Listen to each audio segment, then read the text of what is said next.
free to post questions you might have in the chat, but we will also have a Q&A in the end where you can unmute yourself and ask questions on the go.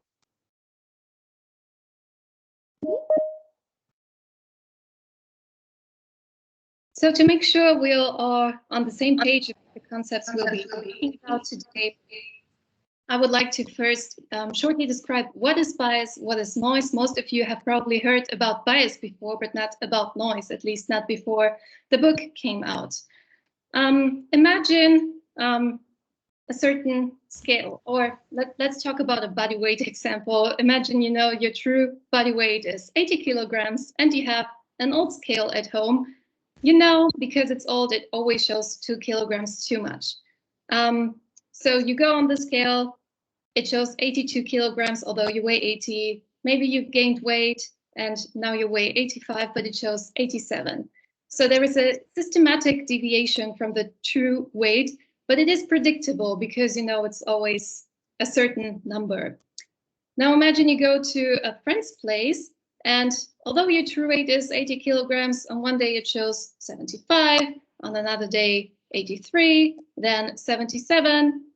So there is something wrong with this scale. You don't even need to know the true weight. There is still so much variance or noise that this is not a good scale.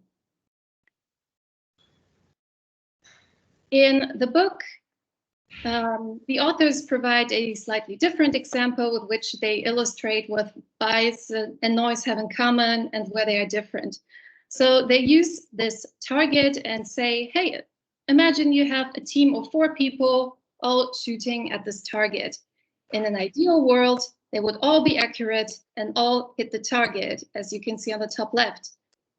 Now, this is apparently rarely the case. So instead, what happens a lot is that it goes all over the place. It's noisy. Maybe by pure chance, someone will hit the target, but you see there's a lot of variance, a lot of noise. Then bias as a systematic deviation would show itself in something like the bottom left. So no one hits the target, but you can see that it all goes in the same direction. And lastly, it can even be noisy and biased. So a lot of variance, a lot of noise, but also a systematic deviation. Now, the authors themselves, when introducing this concept and this example, say that using bows and arrows rather than guns, Swiss mathematician Daniel Kahneman offered the same analogy in 1778 in an essay on problems of estimation. So this is not really something new, and they admit it right away, which in our opinion kind of sets the tone for the rest of the book.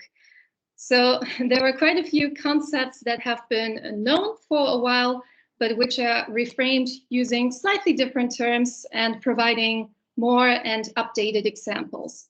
So that doesn't need to be a bad thing. There is value on bringing old concepts to a broader audience. But still, this is a first takeaway that we would like to caution readers when reading the book to pay attention to what's really new and what's maybe not so new. In an interview on the book, one of the authors, Keir Sunstein, claims that unlike bias, noise isn't intuitive, which is why we think we discovered a new continent. Admittedly, a pretty bold claim, and in social media there has been some criticism. Someone on Twitter commented, discovered a new continent, much the way Columbus did, with tens of millions of people already living on it. So again, reiterating this point that, for example, among statisticians, this problem of variance or noise has been long known, and it's not really something new. But okay, let's move on to the content and one of the basic claims in the book, which is that wherever there is human judgment, there is noise. The authors provide abundant examples of noise, mainly in organizations or systems, and they focus on medicine, law, and ratings in general, or let's say organizations and companies. Some of you may have already come across noise in medicine, and when you go to a physician and they recommend a certain treatment or make a certain diagnosis, you can sometimes hear the advice to get a second opinion. So there is already the assumption that a different physician seeing the same patient might come to a different conclusion. And this also concerns, let's say, objective data, such as X-rays or MRIs. So they present evidence that with the same data, different physicians come to very different conclusions, or even the same physician seeing patients on different times of the day come to different conclusions. The same applies to the area of law. So one big question is how to determine the correct sentence for a certain crime.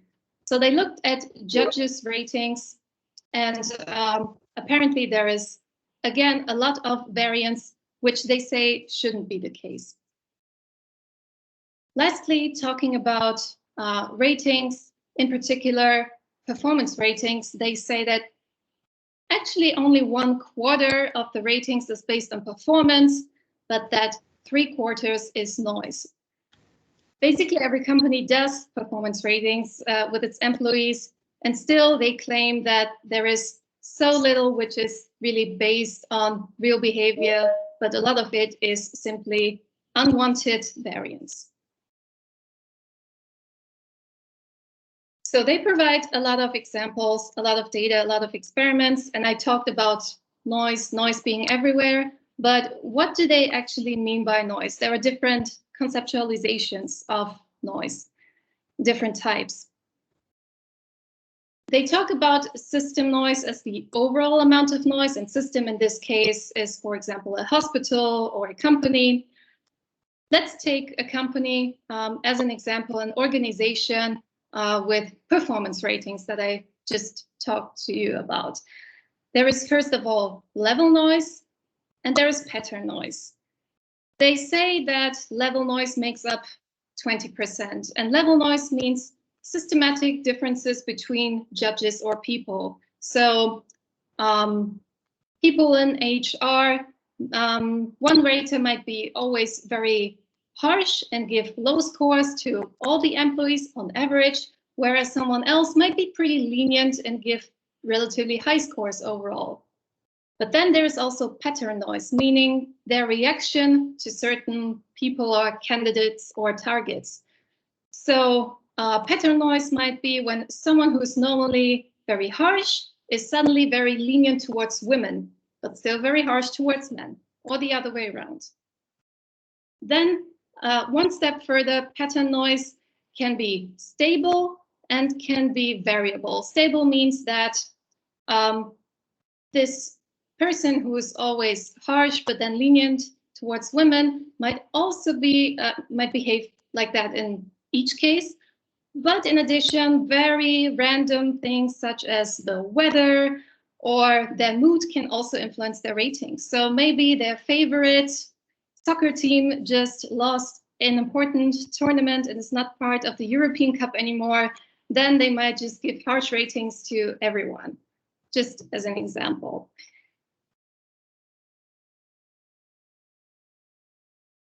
The next thing, of course, after showing how big this problem of noise is and how it can manifest itself, is that they also provide some solutions and propose how to detect and, in the end, of course, reduce noise. The first step is a noise audit. And in the end of the book, they have several pages where they describe how such noise audits can be conducted in various organizations, but the overall principle is always the same. First, you need to identify cases or situations that are representative for decisions that have to be made.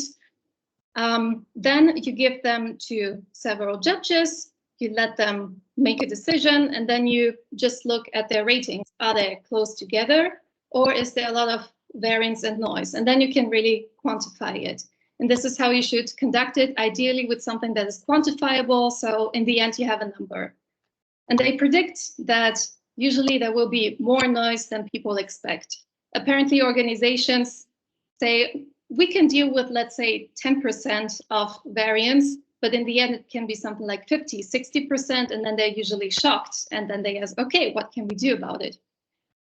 Two things they suggest are, first of all, the use of rules and algorithms. So simple rules, not taking all the information into account that is out there, but just the few most important factors and applying those rules consistently.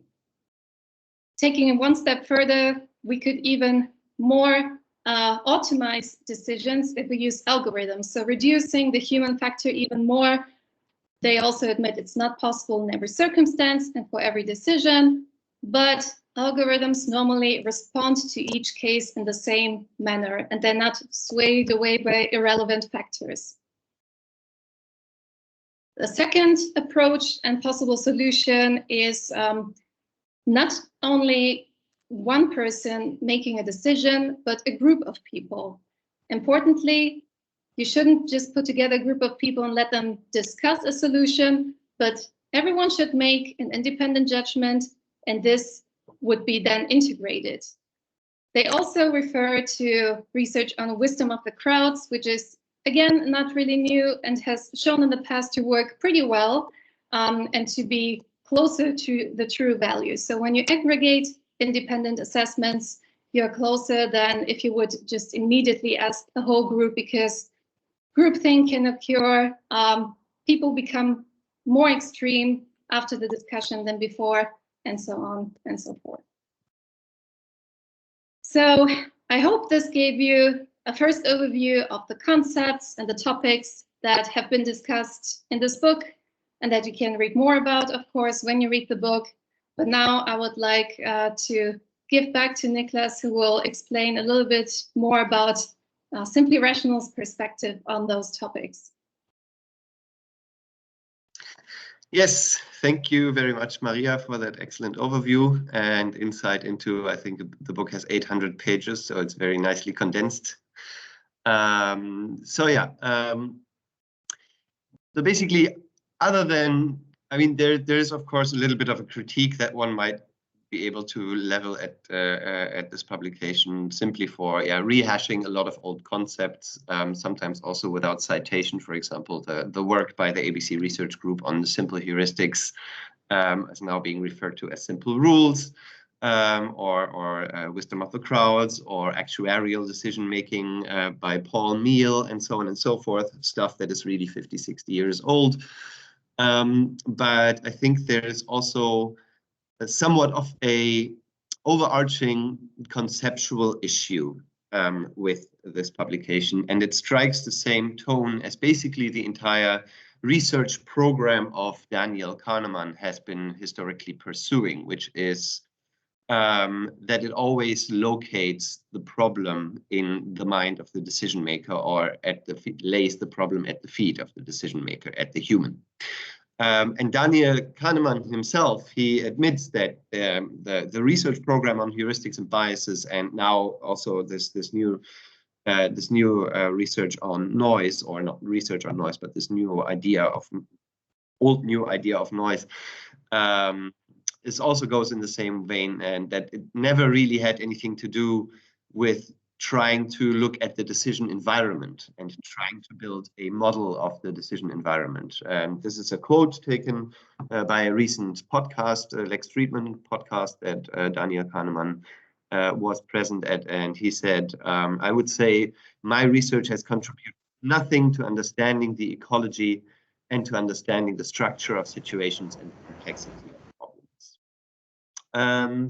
And I believe this actually lies at the core of the gripe that generally I think we have with this approach, because on the one hand, it's simply the consequence of only looking at problems in the mind are kind of nicely illustrated here in this picture. On the one hand, it's a very pragmatic issue. So this is the Cognitive Bias Codex. That's a collection of all of the biases that have been identified to date. This is already also a couple of years old. It's 192 biases in this picture. Probably in the recent years, some more biases have been added to the list. So just very simply from a pragmatic perspective, I don't think it's very reasonable to try to go into organizations and try to de-bias organizations against 192 biases.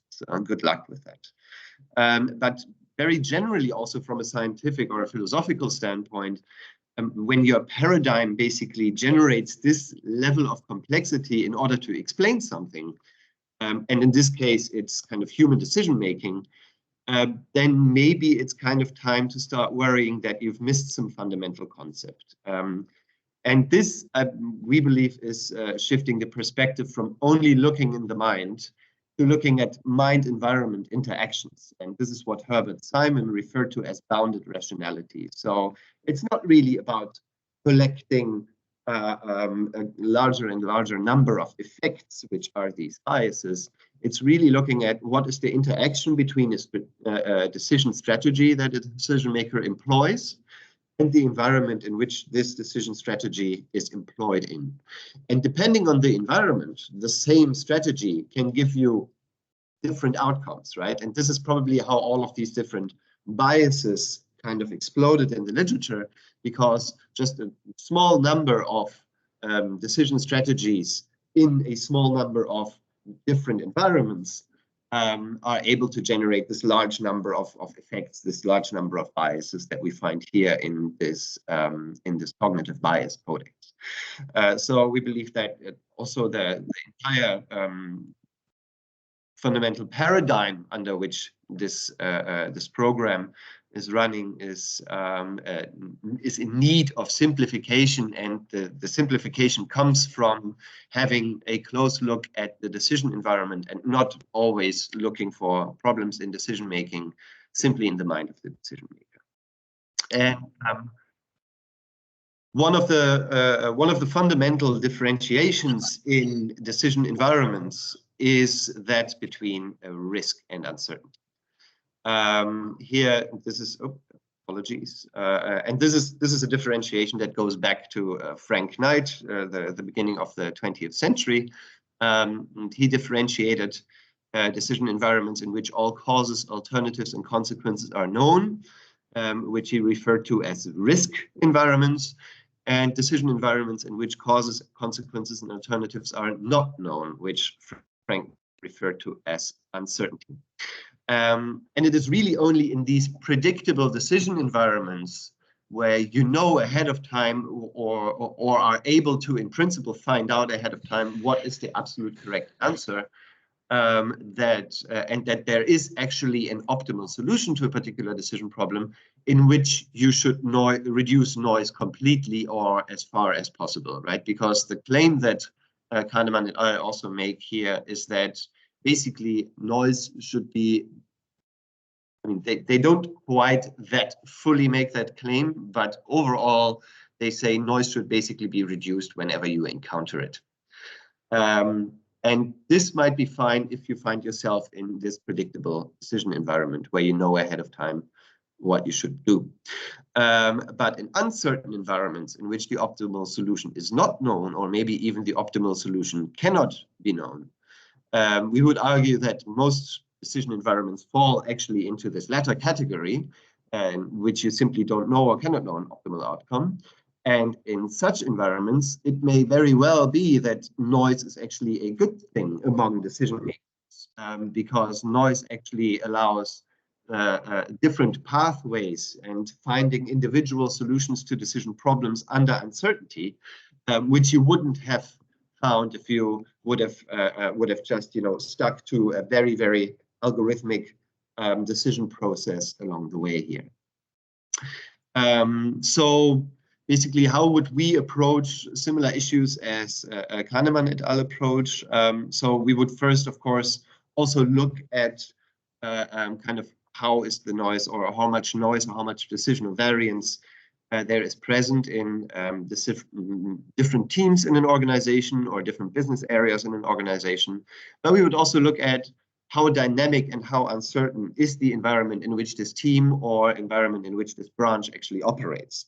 And if we find that it's the environment, the decision environment in which the actor is operating in is marked by things like, you know, many feedback loops, many interactions, a high level of dynamic, very fast-paced, changing environments, then we would argue probably in these environments where you quickly need to find individual solution to a constantly changing decision environment, it makes very little sense to actually always try to reduce noise, because you actually want to increase your noise to be able to find new solutions to a dynamic environment.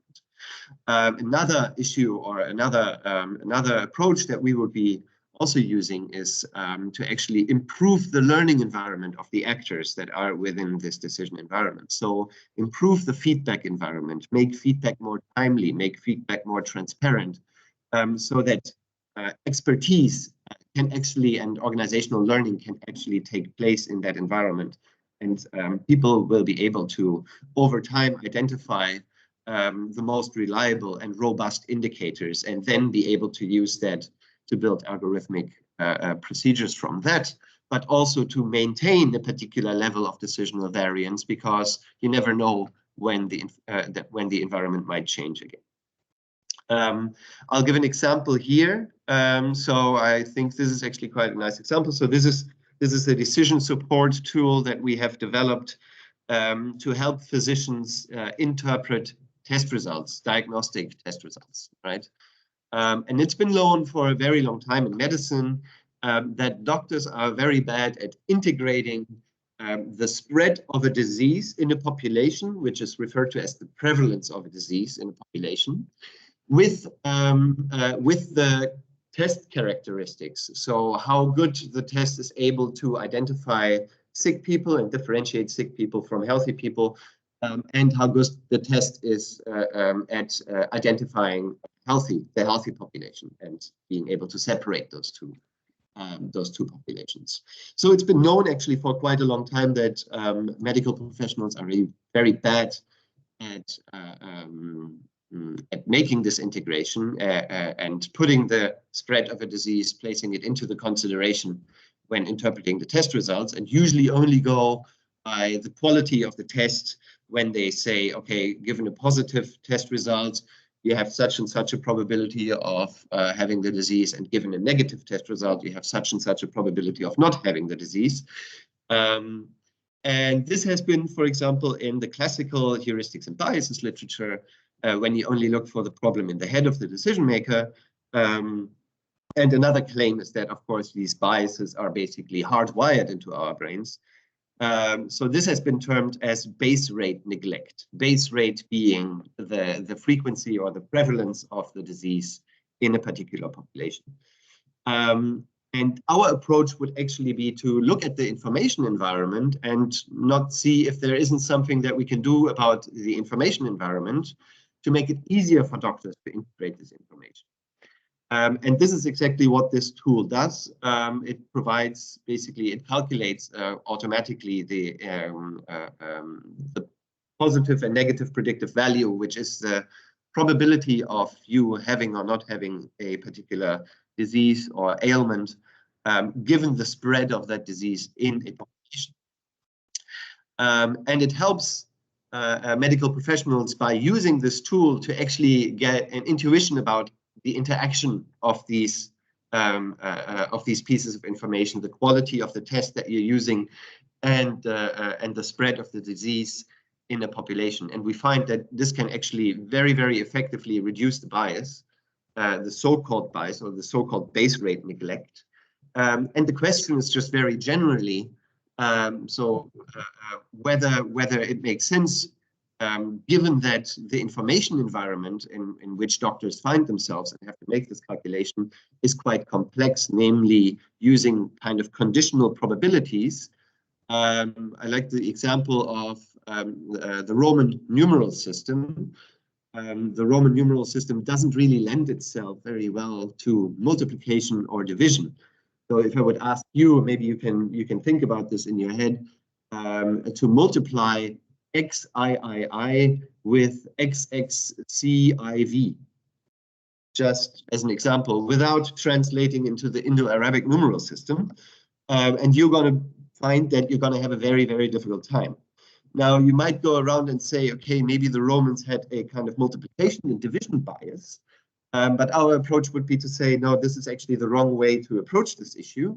The way to approach this issue is to say that the information environment, namely the numerals, that the numeric system that the Romans were using, actually doesn't easily lend itself to this kind of mathematical operation. And the same goes for these conditional probabilities with which doctors are usually confronted when they have to make these decisions. And if you change the information environment and make it more intuitive and make it more transparent, the so-called bias kind of goes away.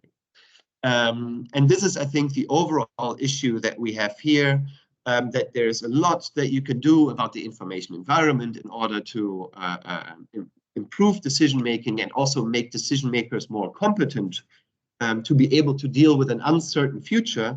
Because really, even if there are some of the examples that are given in the book, for example, how fair do you really find it if a defendant gets a different sentence, a harsher sentence with one judge than they would get with another judge? We should reduce this variance. And you might say intuitively that, yes, this is unfair, that just being in front of a different judge really impacts the sentence to such a strong degree.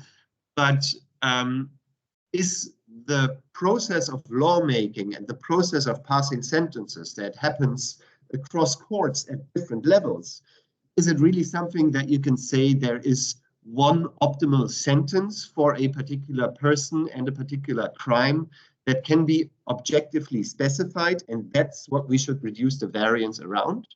Or is something like lawmaking, sentencing, not much more of a kind of like societal consensus process which can be negotiated across the different levels of the courts as well, all the way up to the Supreme Court and so on and so forth?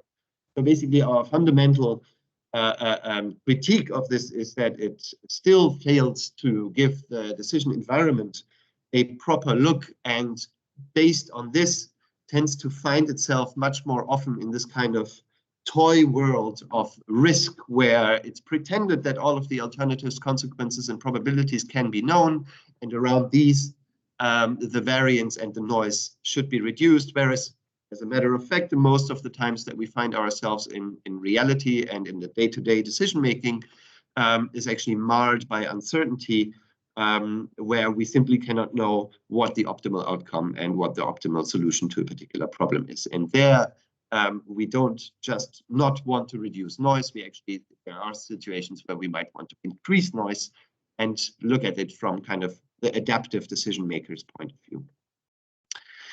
And we have another half hour now, almost half an hour now, to take your questions. And we already had some questions in the chat.